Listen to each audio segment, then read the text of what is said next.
Exercice 5.5.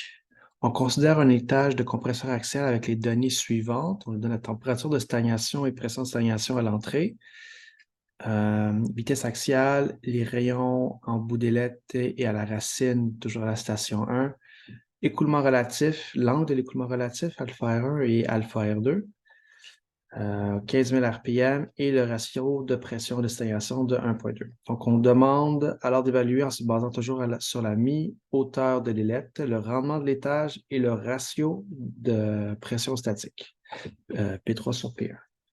OK.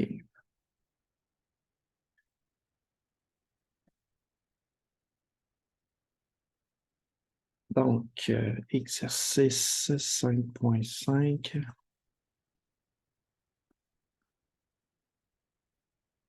Donc, pour ce qui est du rendement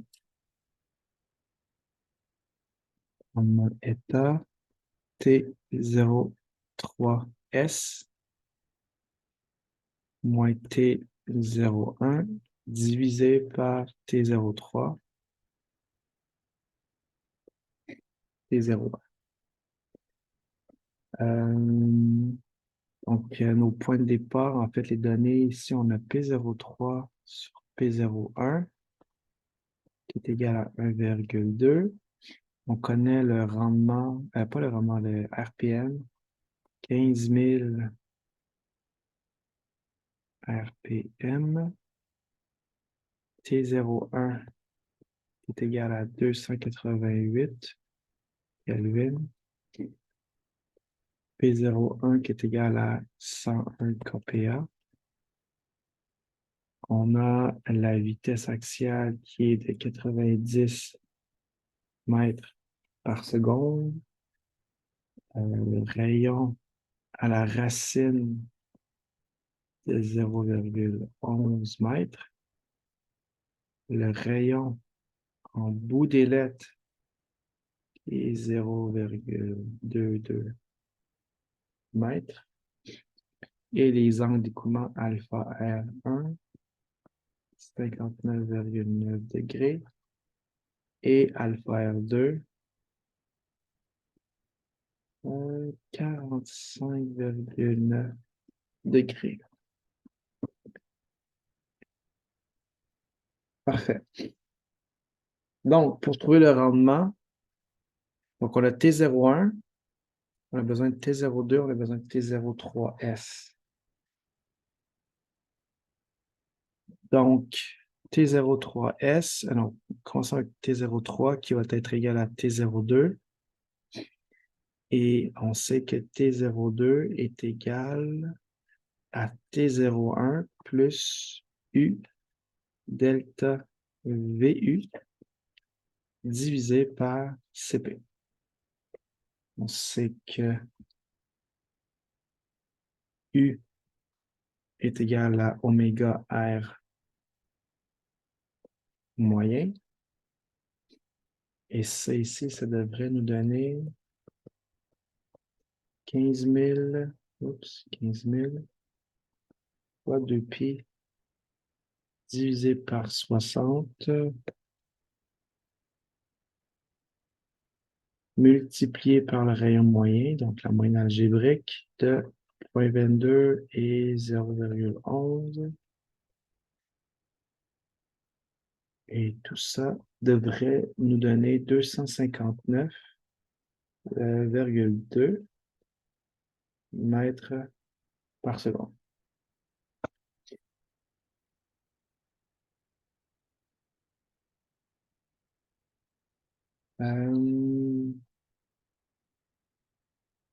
Donc, on a aussi besoin de connaître le delta VU. Donc, ça, je rappelle que c'est la différence entre VU2 moins VU1. Donc, commençons avec VU2. VU2, on commence par VU1, ça fait plus de sens. Donc, U moins VA tangente de alpha R1. Et ça ici, on peut calculer directement parce qu'on a déjà toute l'information. Donc, 259 virgule 2 moins 90 qui multiplie tangente de 59,9. Et ça devrait donner 103,9 mètres par seconde. Maintenant, VU2, qui est U moins VA tangente alpha R2.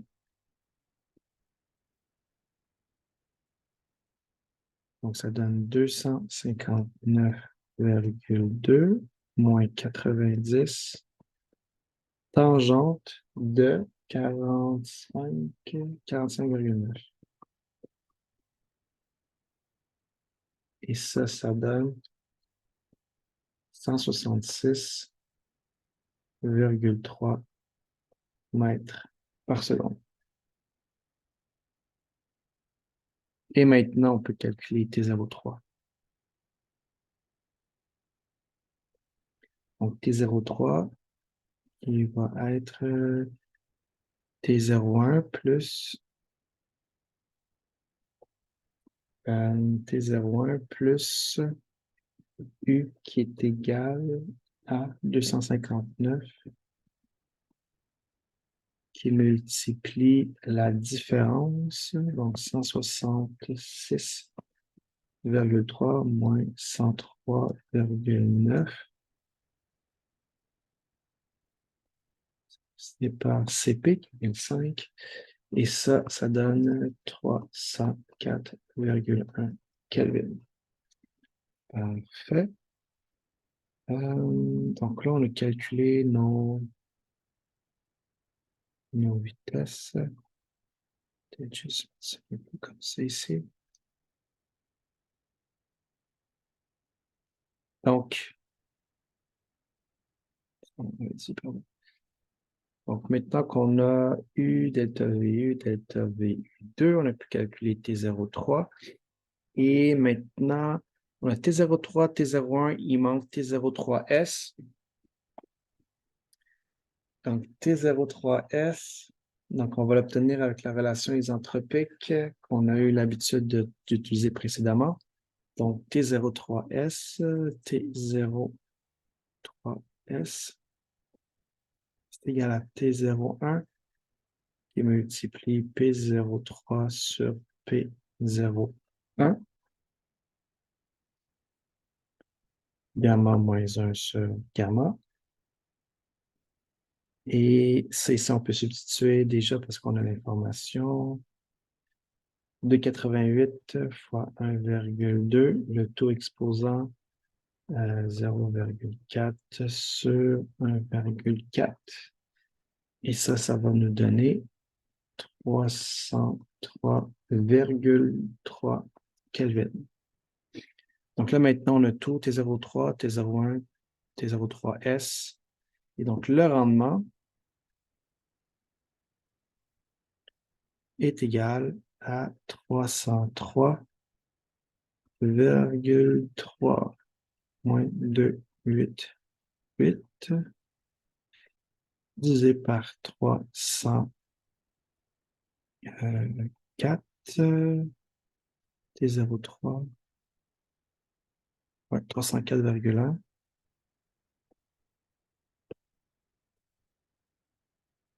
304,1 moins 2,88. Donc, ça nous fait un rendement de 0,95.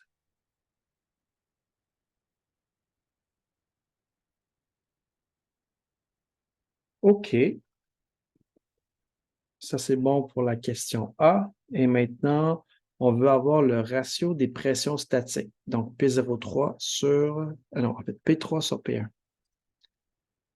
OK. Donc, on est en B. On va avoir P3 sur P1.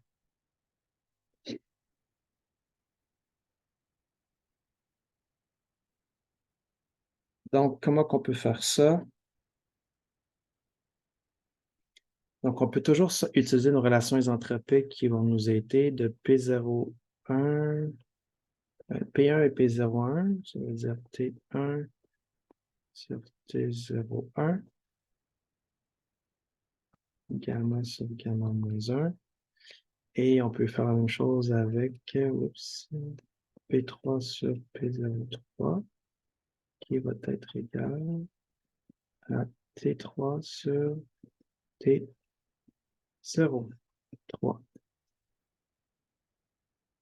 gamma sur gamma moins 1.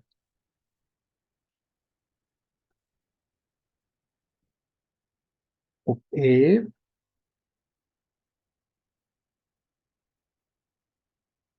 donc, avec un peu de manipulation algébrique, on peut montrer que P3 sur P1 est égal à P01 sur P03 qui multiplie T3 sur T03 et T01 sur T1. Le tout exposant gamma sur gamma moins 1. Donc, pourquoi je fais ça? Parce que ça fait apparaître le ratio P01 sur P03 qu'on connaît déjà. Et on connaît T01, on connaît T03.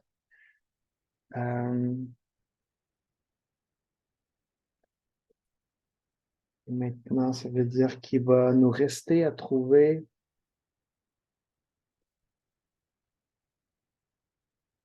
T1 et T0, T1 et T3.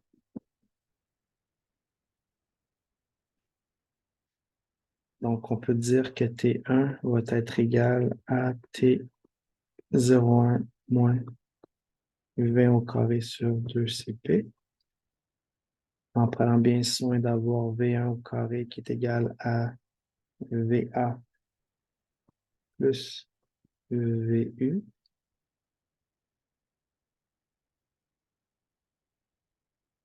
VU au carré. Et donc, ça nous va nous donner un T1 qui est égal à 288 moins. Ici, on peut avoir T0, VA au carré plus 90 au carré, comme ça, divisé par 2 fois 1005. Et ça nous donne 278 Kelvin pour T1. Donc, on peut faire une approche similaire pour T3.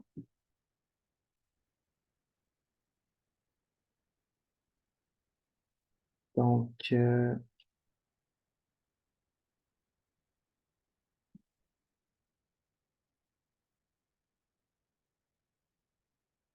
on a T3 qui est égal à T03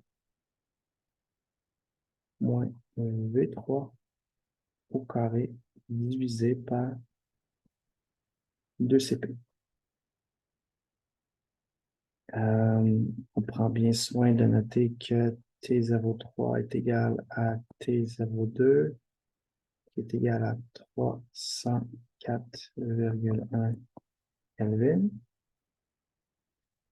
Et ici, on va tirer profit du fait, je ne sais pas si ça a été noté explicitement dans la question, mais règle générale, entre l'entrée et la sortie de l'étage du compresseur, on essaie d'avoir une vitesse qui est similaire.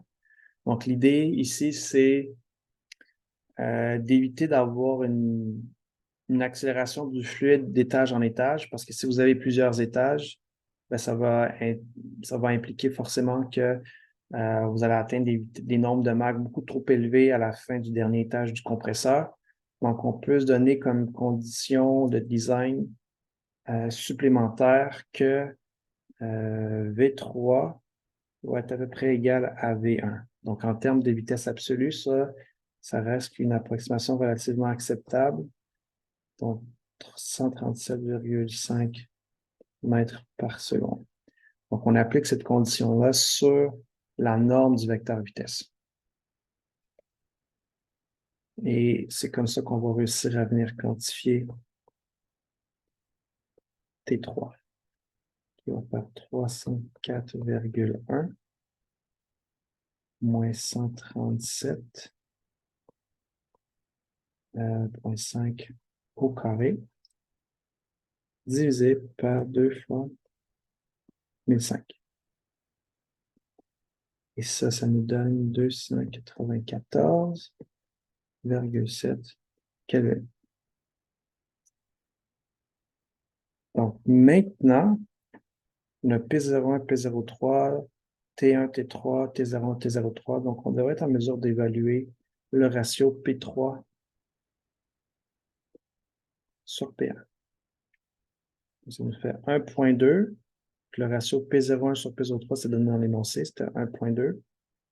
Multiplié par ce qu'on a calculé par la suite, 294, je pense que c'était pas 294,7, divisé par 304,1, qui multiplie 288 sur 278. Le taux exposant gamma sur gamma moins 1.